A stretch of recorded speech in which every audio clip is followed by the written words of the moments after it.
This is Hannibal here from thehannibaltv.com, and today I have a returning guest that also has several matches on this channel. WWE Hall of Famer, former NWA wrestler, held too many titles to mention, former WCW competitor, WWE Tag Team Champions, WWE Intercontinental Champions, Greg the Hammer Valentine, who's looking great these days. Cheers. Cheers. I just have coffee. Okay. Well, that's all right. Yeah. How is everything going with you? You're still living in Vegas? Yeah, I'm going on 6 years now. Been there 6 years. I love it out there. It's been really hot though, 120 degrees sometimes. Whew. Better than the coldness that it gets here in Canada. Yeah, I liked Canada. The worst place for cold was Calgary, though. Oh my God, when I broke in. Did you ever have any nightmare road trip experiences in Calgary on those icy roads in the winter? Yeah, I'm trying to think of the guy's name, but Bob Sweetan, remember that name? And Yeah. we would wrestle. I think it was like Winnipeg. Was it Winnipeg? Some city started with an R, Regina, and we drive back to Calgary. Oh my God, we drive all night long. Get in around 6 in the morning, go to sleep, and then got up and did Calgary TV and at the rodeo grounds or whatever it was. So a lot of long trips. What do you think about today? WWE is cutting way back on house shows. There's only two American house shows this summer in August, and there's only a couple in the fall too. And now the minimum pay is 350,000 compared to how hard you had to work for your money in the past. God, I never heard that. So minimum is 350. Yeah, but we made good money, but uh, I don't remember it. I mean, is that top to bottom that they're going to make 350? I think the lowest guy or on the main roster is 350. No, that's good money. But Yeah, it's great. What but would your dad think about how wrestling has evolved these days? I'm sure you're not watching AEW that much, but the lack of psychology and so many moves that are just spot fest and look like you have to cooperate well, and all. these guys are in great shape. I couldn't ever do this stuff. I mean, they're really athletic, but there's no story to the matches. I mean, you see a spectacular move, and then it's hard. It's hard for me to get into it, so I don't watch it. But I do watch. I do watch WrestleMania, and they always seem to have a great show for WrestleMania, and they slow it down some. But yeah, it's a whole different thing of the '80s, '70s, '80s, '90s, where we ground pound and we wrestled instead of doing all those crazy. I'm not knocking those bumps because I could never do those, but I admire it, but it doesn't make any sense. It doesn't tell a story. Yeah, what were some of the main things you learned from your dad, who was one of the all-time greats in wrestling and was known for being one of the most believable wrestlers ever? Yeah, I learned how to be stiff with my chops and wrestling Wahoo McDaniel and Ric Flair and all. You had to fight, especially Wahoo. You had to fight back.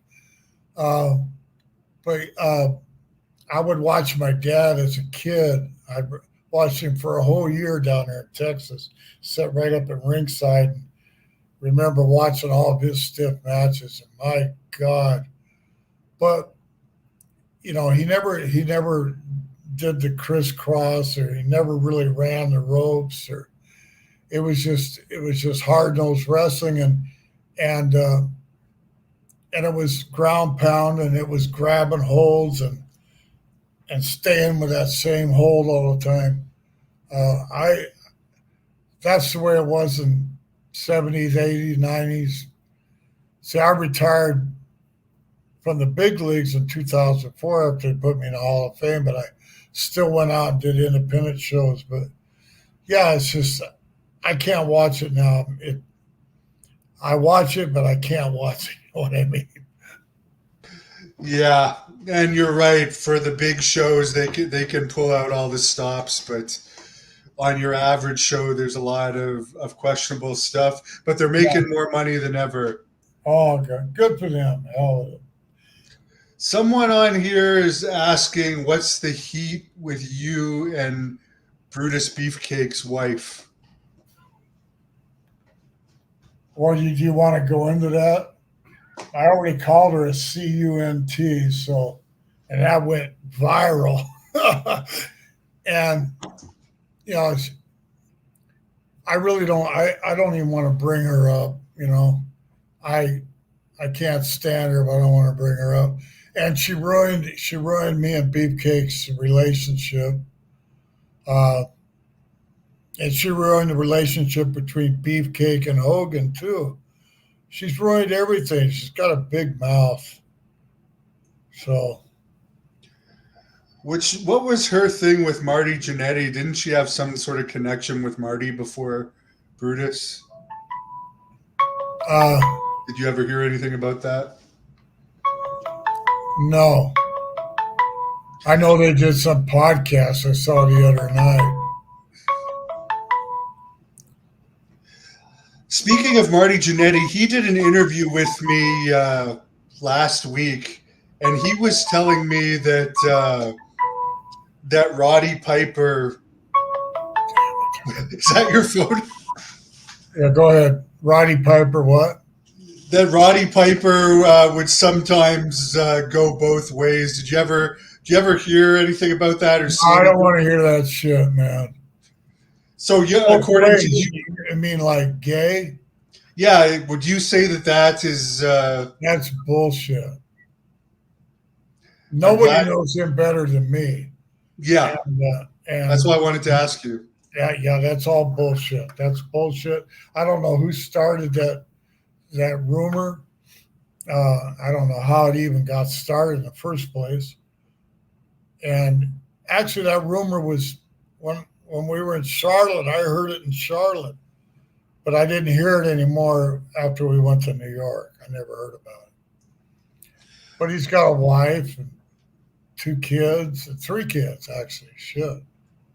Yeah, I've met his daughter a couple of times. I don't know if she's still wrestling or not, but I think she had an AEW match or something at one point. Nice Yeah. girl. Yeah.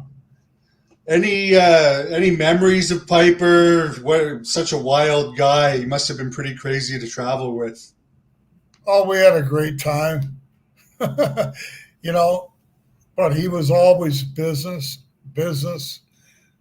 That was his most important thing was the business. He was great on these interviews, right? And we did a lot of trips together, even though we were wrestling each other. But he used to he had a tablet and he would write down stuff for his interviews. I mean, this guy really, he went beyond everything in preparation. A lot of guys just get up, do an interview, and they're all over the place. But his was, he had sayings, and his was with a lot of thought and everything. And he was very entertaining. I always called him, he sounded like Daffy Duck when he started talking real, rah, rah, rah, rah. But Roddy was the greatest. He really put a lot of effort in his interviews. You've lost so many of your friends young. Would he have been one of the ones that was one of the tougher guys to pass for you? Oh, actually, I'm in Charlotte right now. I'm doing a gathering here. I'm up here in my hotel room. Well, I guess Piper's been gone. How long's he been gone now? 3 or 4 years? I think it was 2015 or 16. I think it's been a Okay, while. so it's been a while then. Yeah. I was here in Charlotte. And I had just done some autographs and I went upstairs and I got a call from Beefcake. Speaking of Beefcake, he gave me a call and said Roddy just passed away in Los Angeles. And I was so upset, I couldn't go back down. I didn't go back down to the fan fest until the next day. But, I was really upset. He had an apartment in Los Angeles and he'd do movies and stuff. But he lived in Portland, Oregon. He had a farm up there, a ranch. And so he passed away in that lonely apartment in North Hollywood, or Hollywood, Hollywood. Yeah. I guess it was 9 years ago this week, a fan is saying. Okay. So, yeah, you may have been doing that same convention 9 years ago. I just saw him. So back to when last time I saw Roddy, I was in Detroit doing a Comic-Con, and he was right next to me. And we went out together. I took him over to my friend's house, big wrestling fan. And 5 days later, I did his podcast when they were just starting to come out. And I couldn't see him or anything, but it was over the phone. Did a podcast with him and he had like an audience there. And 3 days later, he was passed away. You started off in the Sheik's territory, I think, shortly after Stampede. What was your relationship like with the original Sheik? Oh, I loved him. He was great. Him and my dad and him were great buddies and friends. That's why my dad sent me there. I said, please get me out of Calgary. Nothing against Canada, but Calgary is really cold. So I went to Detroit and I actually stayed in the Sheik's. He had a farm out there, and I stayed in Sheik's basement. And his son was just around the corner, right? And we had 2 bedrooms down there in the basement. And he had a big ring outside behind his house. But you know what? I never got that ring one time. I went right out on the road right away. I was already, I worked out and stuff in Calgary and had regular matches. So I never really trained in a gym. I learned, like, throw me in a ring and I'm going to go for it. And that's how I learned. And with the Sheik, he put me out on the road, gave me a name called Babyface Nelson. I hated that name. But I had Babyface Nelson for a while, and then I ran into Don Fargo, and Fargo took me out of there, and I became Johnny Fargo, and we went to Buffalo, New York, and Texas, and I had a great time with him. Crazy, though. He was crazy. Was it Johnny Powers you were working for in Buffalo at that time? Cleveland. He was there. He would like book. It was what was the guy's name? Old timer. Walked around with a cigar and everything. He ran Buffalo. He ran Buffalo and Rochester and Syracuse. I can't even think of his name right now.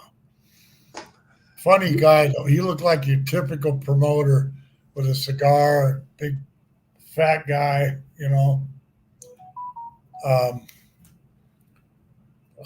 Ronnie something. No, that was his son. But anyway. One of the fans is going to remember it for us. Yeah, okay. What's that? I'm sure one of the fans is going to remember it and write a comment.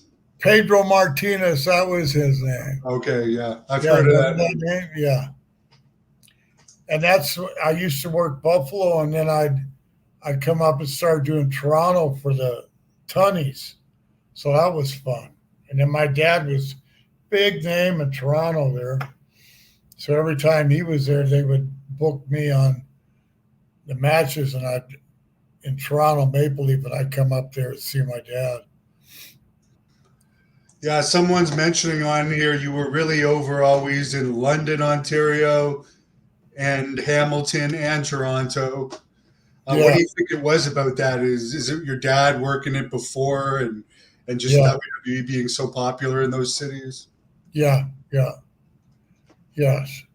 But then later on, when I was in, it was funny because when I was working in Charlotte, Jim Crockett started coming up to Toronto all the time, and we were all going to Toronto.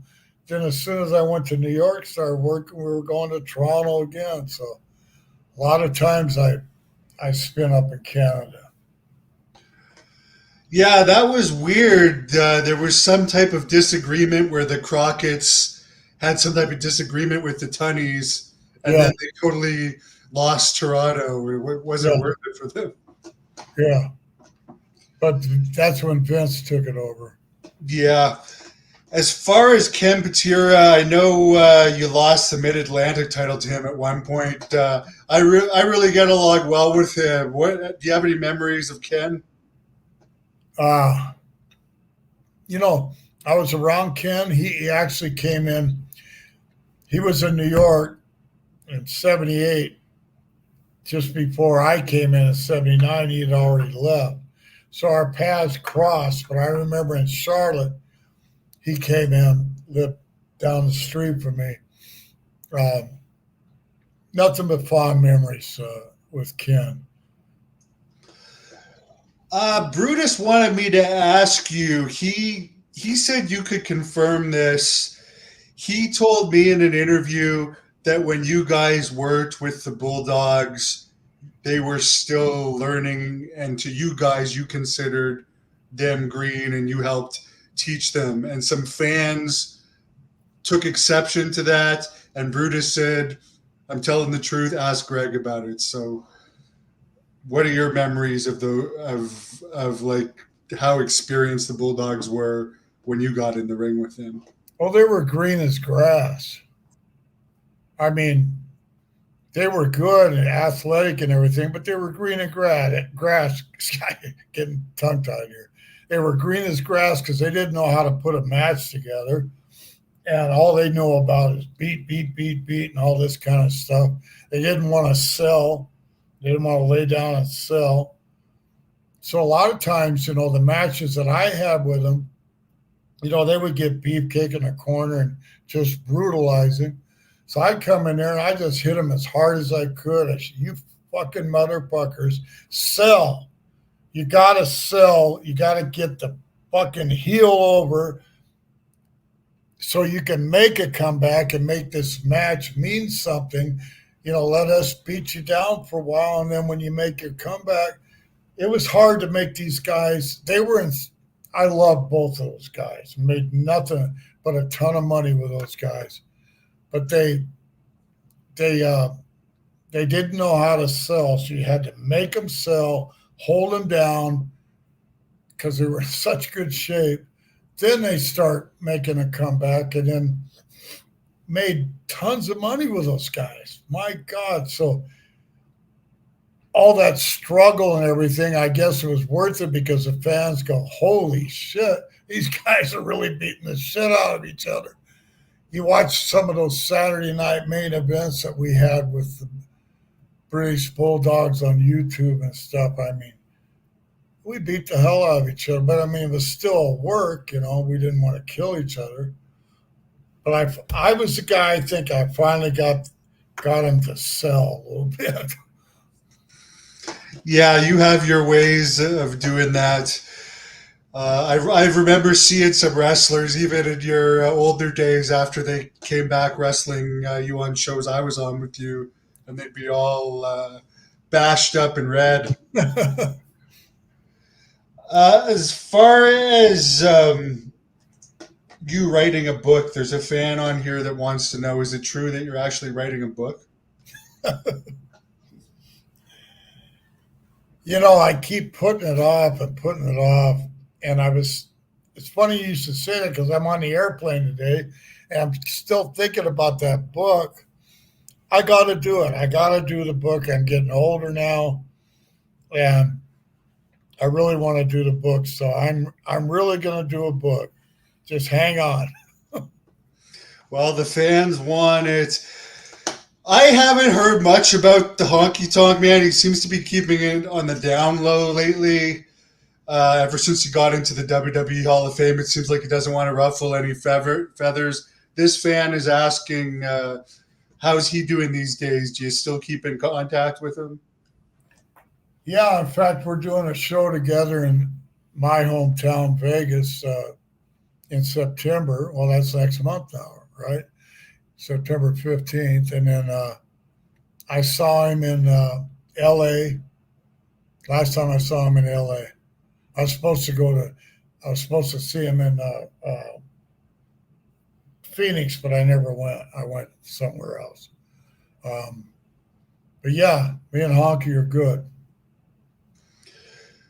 This is an interesting question. What was your favorite belt look-wise to have? You had so many belts over the years. I like the Intercontinental title that you had personally. I liked that one too, and then also the U.S. belt with a Florida thing that was broken off. The United States belt, I enjoyed those too. Someone says you should come back to WWE and be a manager. What do you think of guys like Jake Roberts? I mean, God bless him. He's under AEW contract, and they like barely use him. Would you want a job like that? Well, if they're going to send you money to stay home, but I would rather work. Yeah, but he's getting a check. But you know. I saw Jake about 6 months ago. He's still out in the road doing his own thing too.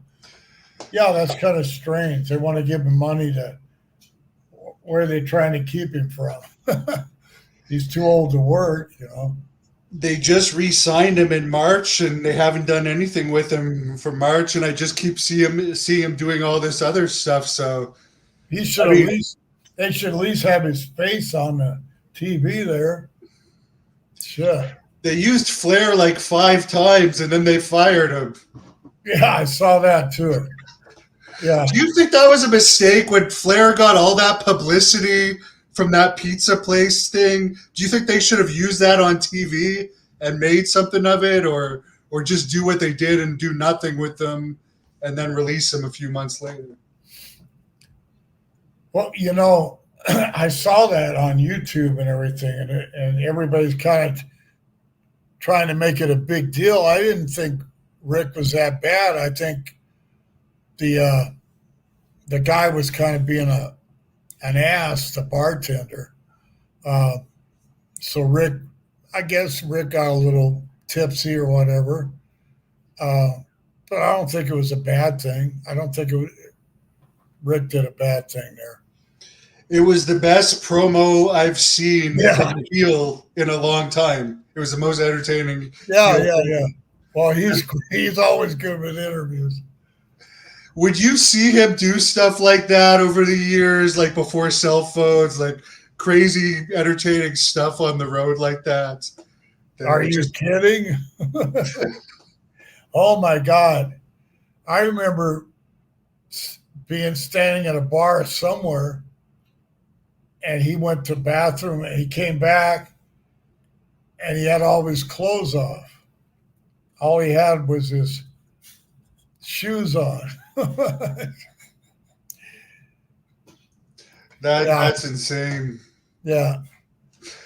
What do you think of this whole thing with Billy Jack Haynes allegedly murdering his wife, and he might be in prison now for the rest of his life? That's really sad. I guess his wife was 10, 20 years older than him? 20 years about, yeah. Wow. So that's really sad. And, he wasn't one of my favorite people because he had a bad temper, and he used to beat the hell out of Mike Sharp. And I just didn't like shit that he did. I don't think I ever worked with him, thank God. But no, he's kind of a prick. So I think it's sad. I don't know exactly what happened, but he had a bad temper. Strangely enough, he called me the day he did it, about 45 minutes before it I happened. saw that. I saw that. You were talking about that. Yeah, it's so weird. But yeah, he's still waiting to see if he's going to have bail or not. I've been talking to his cellmate's sister, but it's not looking good. He Oh, probably. I talked to his lawyer. The lawyer said he probably should have got. hey, I'm doing an interview right now. I'll call you back. I am. It's like 5 minutes. Bye. That was you probably should have got the woman to write something if it was going to be a mutual thing, rather than just kill her, because there's no proof that she agreed to be killed. How would you be? Hell, just kill me. But was she real sick or something? She had dementia. Oh, his defense is it was a mercy killing. Yeah. Okay. Oh, yeah, but that's so. How did she die? How was it actually done? Gunshot. Oh, Yeah. well, that's pretty convincing there. Yeah. Like I say, he had a couple screws loose up there, and I was on an airplane with him, and he did some of that GHB. I think I told this story on one of my podcasts. Yeah, he actually wanted me to ask you about that. He before he went in jail, he told me to ask you to tell the story. And I heard he wanted to kick my ass. Fuck you, ain't kick my ass. I heard him say he wanted to kick my ass.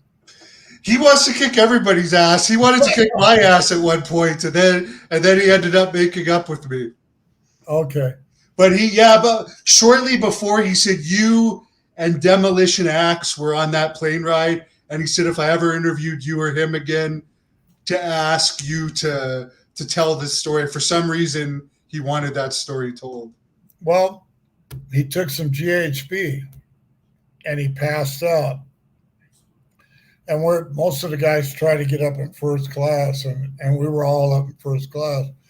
And he passed out up there, and he was sleeping, he was drooling, and they thought he was dying, so they made an emergency. I think we were in Charlotte flying somewhere, and they had an emergency landing.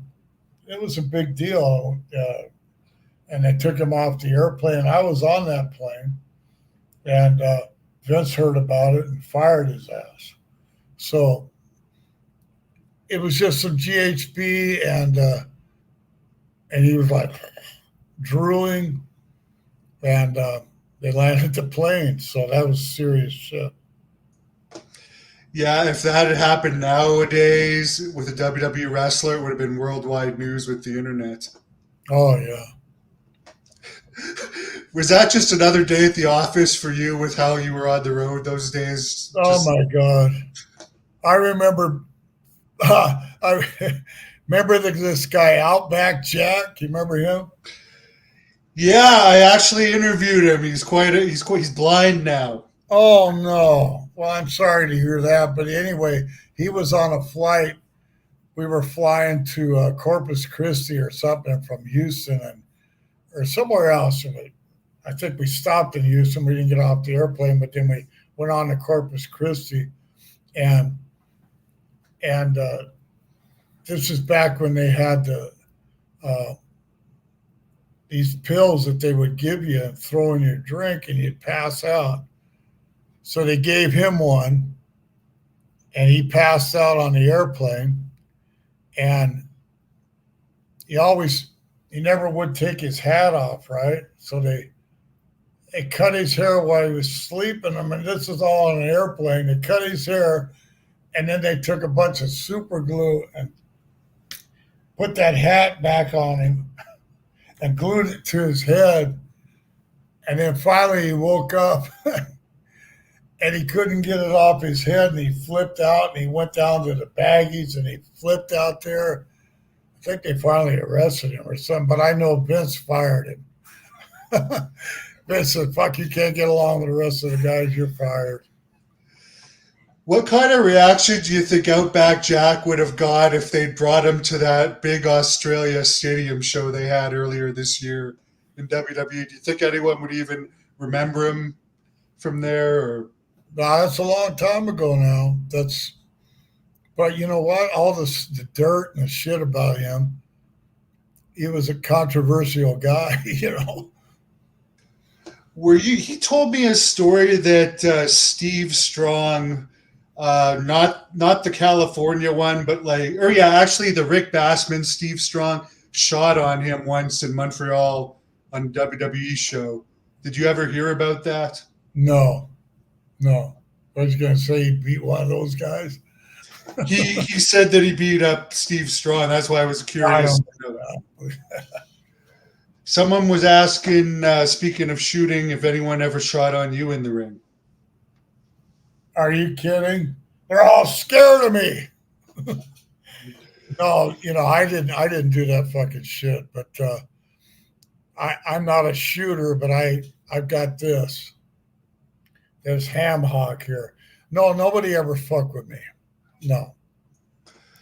Did you get along well with Harley Race? Loved Harley Race. Yes, sir. Any stories about him? Oh, just the fact that he used to. That's back when we were in Missouri and Iowa and all that shit, driving all over the place. And this guy went 100 miles an hour all the time, and I rode with him a couple times. The cops would pull him over and they let him go. Harley, a great guy though. Harley was a man's man.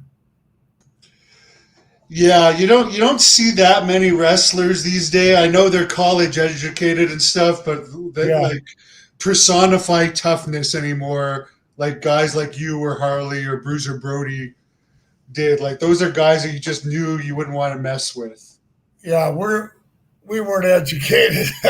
We were from the school we went to. Is called the School of Hard Knocks. With Stu Hart and all that shit. You know, that's a school of hard knocks. And, you know, we weren't out of college like all these kids now. Someone's wondering if you have any stories about Andre the Giant on a plane. Yeah. Andre had to take a shit on this airplane. We're going to Japan. And he couldn't fit in the stalls back there, right? So they all these stewardesses put up a curtain, and he went back there, and I don't know where he shit on the floor, or he shit somewhere back there, and they had to cover it all up. That's a funny story. The whole plane must have smelled horrible. Oh my God, yes. Oh my God. But he couldn't fit into the bathrooms. You know how big. Yeah. I could barely fit in myself, and I'm no giant. Good question here. You've had so many great managers. Who was your favorite manager? You've had some of the all-time best. Yeah. I think my favorite was Jimmy Hart. I mean, he really, but you know, the Grand Wizard reminded me of Jimmy Hart, because he was the first guy that was with me. If you gave Grand Wizard a guy to manage, he was there all the time. And it wasn't just about the job or what Vince told him to do. And Jimmy Hart was the same. Now, Captain Lou Albano, I loved Captain Lou Albano, won the Intercontinental title with him. And Jimmy Valiant had a lot of managers. Jimmy Hart was my favorite. Someone on here says he's interested in buying one of your robes if you have any to sell. They're all gone. They're all gone. The WWE, with a hammer robe. They bought it a couple of years ago, and they take it around at WrestleMania. That was my last robe. Yeah, who would have thought that these days all this stuff would be worth so much? All this old ring worn stuff and collectibles. You probably like just misplaced or threw out a lot of your old stuff. I threw out a couple tights, and they'd be worth thousands of dollars, and boots. Boots are, but all my stuff's gone now. The WWE took my last stuff. Someone wants to know your thoughts on Earthquake passing. You were in the stable with him, Dino Bravo, and Jimmy Hart for a while there. Earthquake's been gone a long time, hasn't he? Yeah, a long time. But they recently did a Dark Side of the Ring on him, so it's been in the news again lately. Well, I'm sorry. I said a few things about Earthquake. I called him a big fat slob, but that's because they set me up to do a job for him at WrestleMania 7, and I didn't like it. I shouldn't be wrestling a guy that big anyway, but it pissed me off, but nothing bad. I haven't got anything any more to say bad about him. It's just I didn't like doing the job. So you left WCW at one point too because you didn't want a job to Sting. Was that because you weren't under contract? No, I was under contract. Oh, really? So you left? Could you tell us that story? Well, I go, yeah, they just came out and said, we want Sting to take a fall on you. And I go, this is on television, TBS. And I go, well, do I get to jump him afterwards? Or, that's usually what it is, something like that. He goes, no, it's just a job. I said, well, fuck you, I'm gone.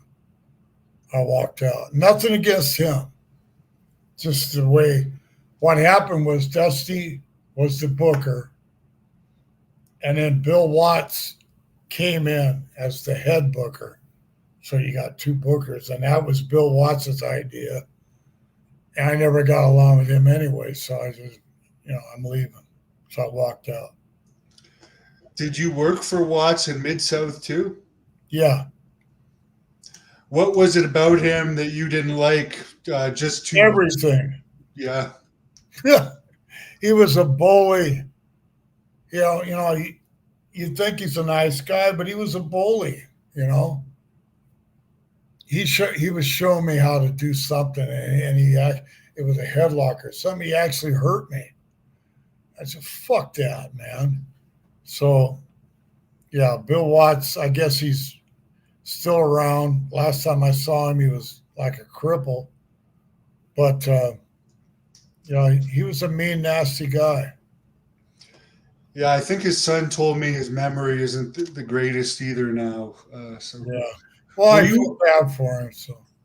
Were you around when Eric Watts was in WCW? Yeah. Well, that was the exact time I came in there, and when I walked out, because he brought his kid in, and pushed him really big, and he was so fucking green. He was terrible, The kid has a big ego too. Yeah. Well, look who we got it from. Yeah. Maybe you could confirm this, because Eric Watts told me this long story, and this is a story that's been around wrestling about how he out-wrestled Rick Rude in front of all the boys in the dressing room in WCW. Would you have been around for that? Phew. Well, I would have heard about that. No, I said Rude was picking on him, and Sting gave him the okay to challenge him to an amateur wrestling match, and they went 2 or 3 times. And he out-wrestled him, apparently, in the dressing room. You know who's a bad motherfucker is Rick Rude. He was a bad motherfucker. I don't believe that story. Okay, and you were there at that time, so you would know. I don't remember that, but I don't. That story is false because nobody was stronger than Rick Rude. Did you ever see Rick Rude in any of his bar fights or anything? No, no. He was known to apparently have a crazy slap or something like Well, that. he was an arm wrestling champion from Minnesota. I watched him. We were at a bar one time, and I watched him pick a girl up. He just grabbed her by her pants and pushed her up with just one arm. He had incredible strength. Do you think there's truth to what Honky Tonk Man says about his death, that he had some type of injectable Viagra that got infected or something and it led That's him? true. Okay. Yes, it was. He It was was only, something that he. It was something. Is this an X-rated show? It would help him keep a heart on forever. I don't know. But I've heard of that. Porn stars use it. It's like a little needle that they yeah, inject in there. so it ended up he had a heart attack from it. That's what happened. Brutal, and he was only like 40 or 41. Yeah, I loved Rick Rude, nice fella. It's too bad. There's a lot of conflicting stories that at one point in time Rude like slapped around the Ultimate Warrior. Do you think that's just people that don't like the Ultimate Warrior making it up, or did you ever hear that there was truth to that Warrior was being too rough in some of their matches and Rude roughed them up a bit in the dressing room? I never heard anything about Rude, but Dick Slater shoved Ultimate Warrior's head and who was his partner? Sting.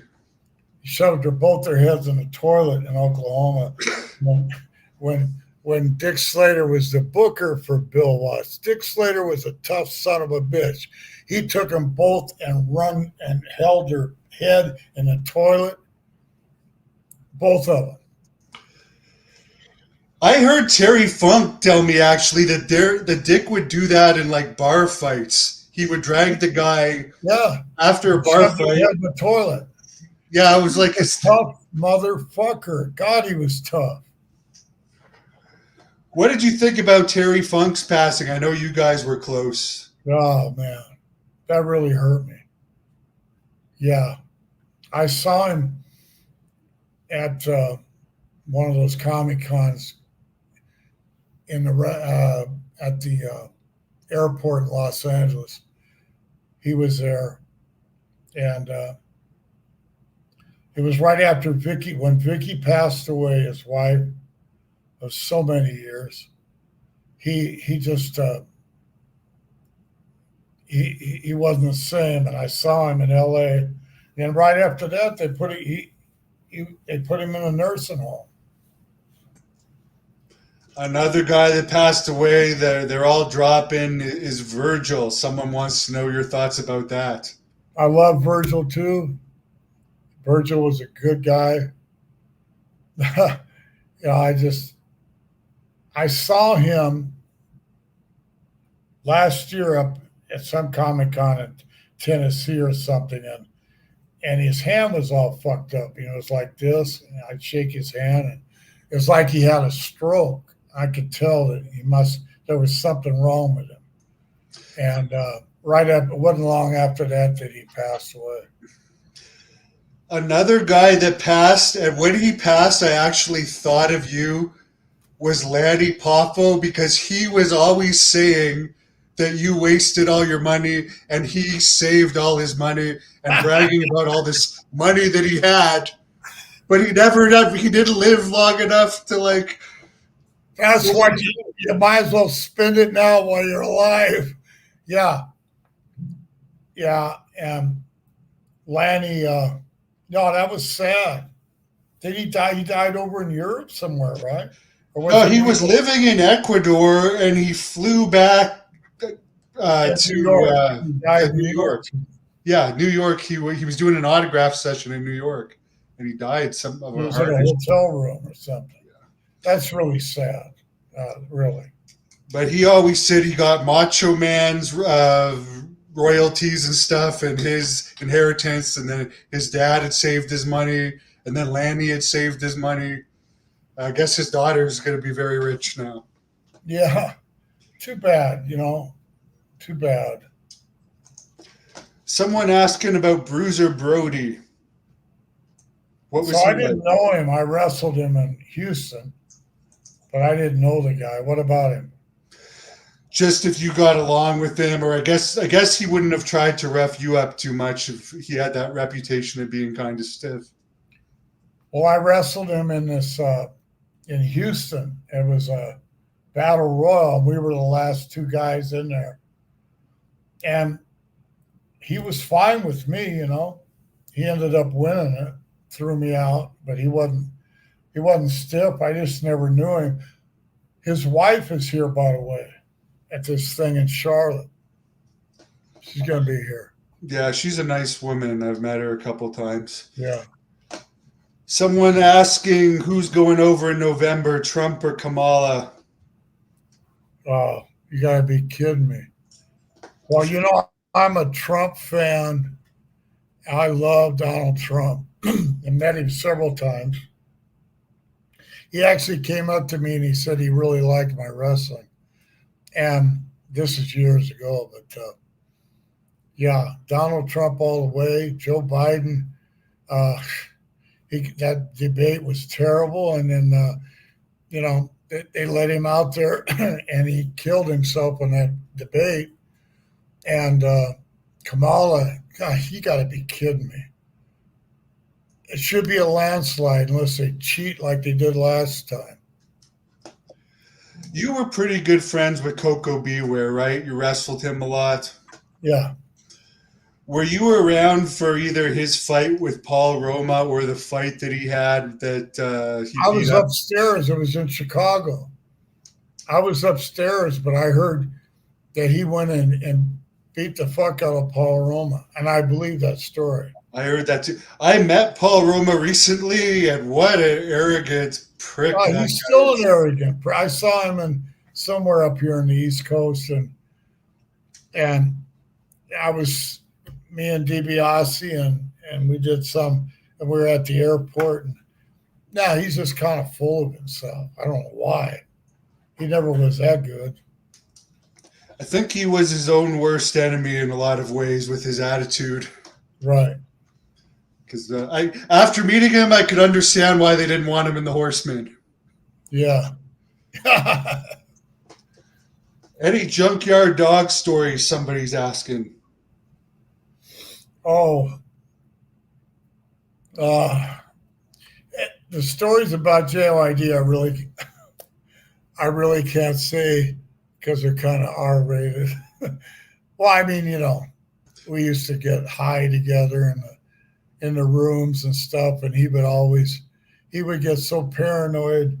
He'd be looking under we'd be in his room or my room, we'd be looking under the bottom of the door to see if someone was coming in. That's all. That's funny stuff. But we were all fucked up on something. Yeah, the paranoia can happen. Yeah. I've seen people react that way, especially if you're doing it regularly. Oh, he was a trip. I love JYD though. Who was your favorite opponent? Well, we got to say Tito, and I wrestled Tito. I think that thing went on for 3 years. I chased him, then he chased me, and then we chased each other. And I loved working with the Bulldogs, and I loved working with Ricky Steamboat, one of my favorites. Yeah. And, of course, Hogan was easy. Yeah, someone asked earlier, did Hulk Hogan ever try to put the figure four on you in any of those matches, or did you know how to do it? I don't think he knew how to put it on. But you know what? Anytime that they would say, well, you're not going to win a title, you got to put Hogan over some way. So they'd let me put my whole thing together, how I wanted to lose the fall or the match. And then Hogan would always say, Greg, jump me and put the figure four on me after the match was over. So he always gave me some breathing room. He was a good friend and still is. Was he the one helping you get booked in WCCW? Because you had a bunch of sporadic appearances. Yeah, he did. Yeah. Because because Eric Bischoff was Booker or something then. He came up to me and he said, I can get you a job at WCW because I was just doing independence. I said, I'd love it. So he helped me out a couple times. I think, weren't you on Hogan Knows Best at one point as well? Yes. Yes. Yeah, we were at his house down there and he was still with Linda. And they got us all as drunk as we could be, doing shots and stuff. And yeah, that was a lot of fun. Hogan Knows Best. It was around a pool or something. I think I remember that. Yeah. Yeah, it was around the pool. And then they caught me. I went around the corner. I was taking a piss. And Hogan goes, follow him. And they put me on camera. But I couldn't see my dick, but I had my back to it, right? So everybody knew what I was doing. That was funny. Someone has a funny question here. Who was the worst to get high with? Well, if they were bad, I wouldn't be getting high with them. That's a weird question. I can't answer that. Now, he's dead, so I could ask you this, but is it true Adrian Adonis was one of the guys that would hook people up back in the day? Hook them up like what? Like if you needed something like that, he would always have it. He had the connections. Yeah. Well, he'd keep it all to himself. I don't remember that store really. Most of the guys could get whatever they wanted from anybody back in that day. But if Adrian always had it around him, Jim Brunzell said he was like a doctor too at one point. I don't know if you heard that. A doctor.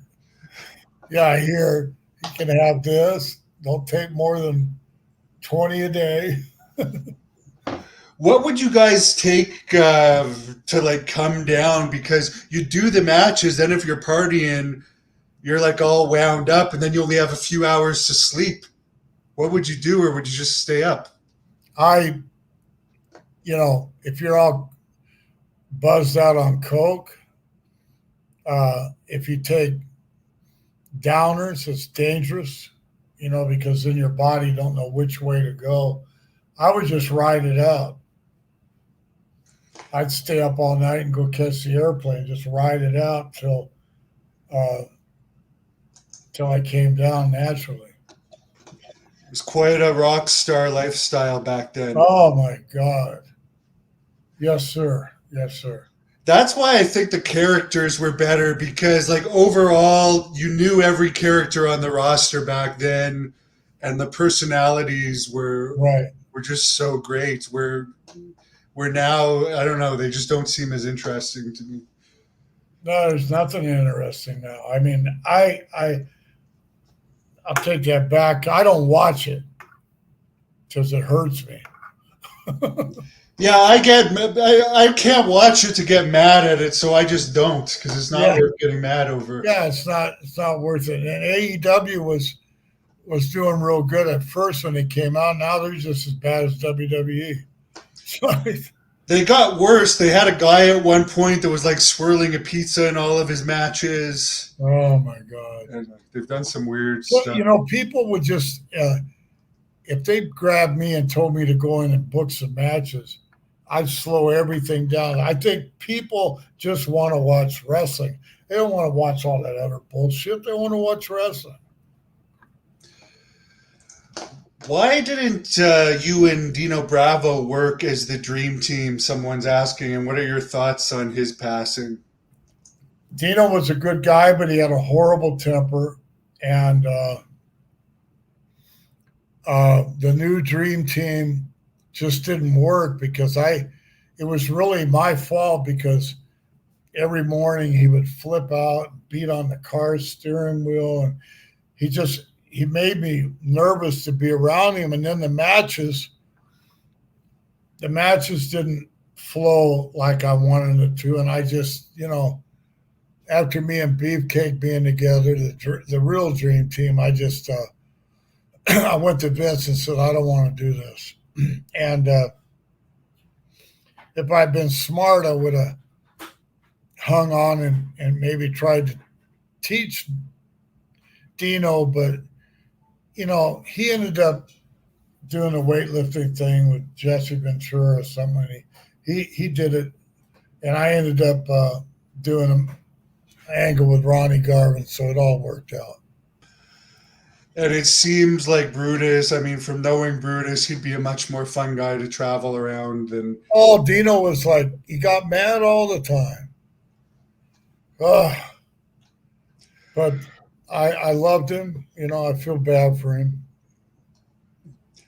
Yeah, that's the problem when you have to take all that stuff to get that big. It really gets your temper high. Yeah. Yeah, he was like a firecracker ready to blow up all the time. I hate to keep bringing up all these dead people, but someone's out asking about Iron Sheik. So many have died since the last time I talked to you. What was that now? So many have died since the last time I talked to you. Someone was asking about Iron Sheik. I love the Iron Sheik. I felt so bad. I saw him. It was about 5 years ago in New York at a fan fest, and he was in a wheelchair. And but his mind was good. Had a lot of fun with Iron Sheik. Really sad. All these guys passing away is sad. Terry Funk, Virgil. Billy Graham, too, since the last time. I mean, he was getting up there in age. But he always liked you. Yeah. Well, we came from that same 1970. Stu Hart, he was Wayne Coleman, and I was up there, Greg Lee. Oh, you were up there when he first started. Yeah. Wow, what was that encounter like when you first? I remember. Well, he was great, but I remember Stu Hart said, "You're going to wrestle Mighty Ursus." Do you remember that name? Yeah. Big blobby guy. So he says, "I want you to grab him and give him like a Olympic suplex backwards." And the guy sat down on him. He didn't even help him, right? And he fell right on top of Billy. And it was sad. Billy freaked out. As far as Herb Abrams, I know you wrestled for him. They did that dark side of the ring on his company. He was a pretty crazy guy. Did you have much interaction with him in those days? Yeah, he brought me in and I worked, but he found out I went to talk to Vince in the meantime, right? And he gave me a check. And when I got home, I went to cash it and he stopped payment on it. And I called him up. That's because you went to see Vince McMahon. I said, so why? And he's a fucking prick. He ended up coked out of his mind with a bunch of strippers and had a heart attack, right? That's what I heard. Yeah, and he was also suffering from the paranoia. There's a lot of stories about him thinking his office was bugged. Probably that had to do with why he was all paranoid about you, too. Yeah. As if it's going to make any difference with his company if you go to Vince or not. Yeah. Last guy I'll ask you about today, we'll definitely do this again, is Matt Bourne, the evil doink. Did you have much interaction with him? Yeah, he's another guy that, I was friendly with Matt, but he had a bad drug problem. And he just kind of went crazy. The last time I saw him was at an independent show in New Jersey. And I said, well, listen, he wanted to get booked. He's doing an independent show. So I says, give me your number and I'll help you get booked. 2 days later, he's dead. So he had a heart attack from too much cocaine or something. Well, it's good to see you're still alive with your Thank hair. you. God bless. Yeah. Yeah, That's you're doing great. you too. I thought I was going to get to see you in person down here. Well, I'm sure I'll see you down the road, sir. Are you going to come? WrestleMania is coming up in Nevada, Las Vegas. Come out for that, right? Definitely. Yeah. I know someone that has a stem cell clinic out there too that's offering me free stem cells, so I'll be out there eventually. Have you ever got those yet? No. Okay. I might try and hook you up with those people if you have any injuries because they're wrestling fans. They Okay. might be willing to give you some free. Yeah, maybe you could help my right knee a little bit. Yeah, I'm almost positive they would because they've helped a lot of They have a New Jersey clinic too, and they've given a bunch. They've given a bunch of them PRP, right?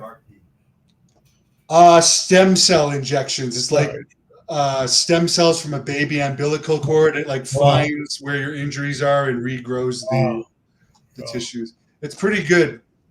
I've had a few of them in my shoulders and knees. How old are you now? 41. Oh, you're getting up there. Yeah. You're a young man, 41. Wow. Yeah. What was your last match anyway? 60 something? How old was I? Yeah. Well,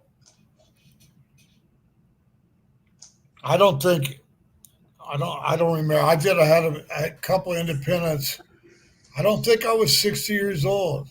I don't know. I tore my leg in Chicago real bad, and so I slowed it down. I think I was in late 50s. Yeah.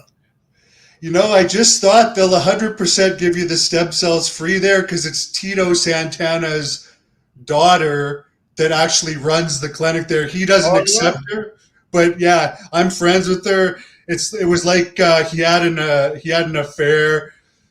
Yeah, but his current I know wife. the whole story. I know the whole story. Yeah, she's a nice girl though. She's actually a world champion in grappling. Good. She doesn't want anything from her or anything, but I guess you know the story. Yeah. So where can people follow you if they want to look you up, or where can they book you? Is it through Greg?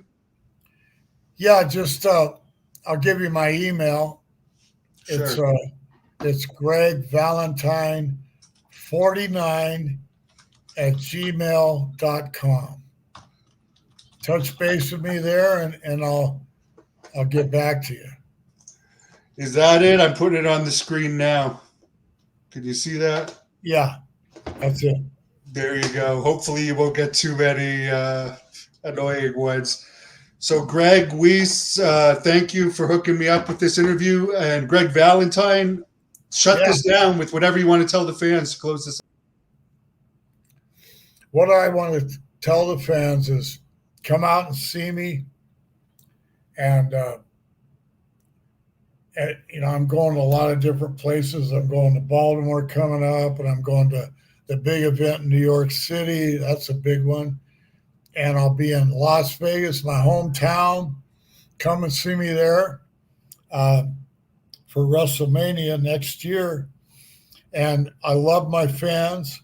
I love the fact that they liked what I did in the ring because it was no holds barred, and I loved this business, loved this wrestling sport, loved it dearly, and I loved every minute that I was in NWA and WWF. I just really loved it, and I appreciate all the fans still wanting to talk to me, get my autograph, and makes me feel good.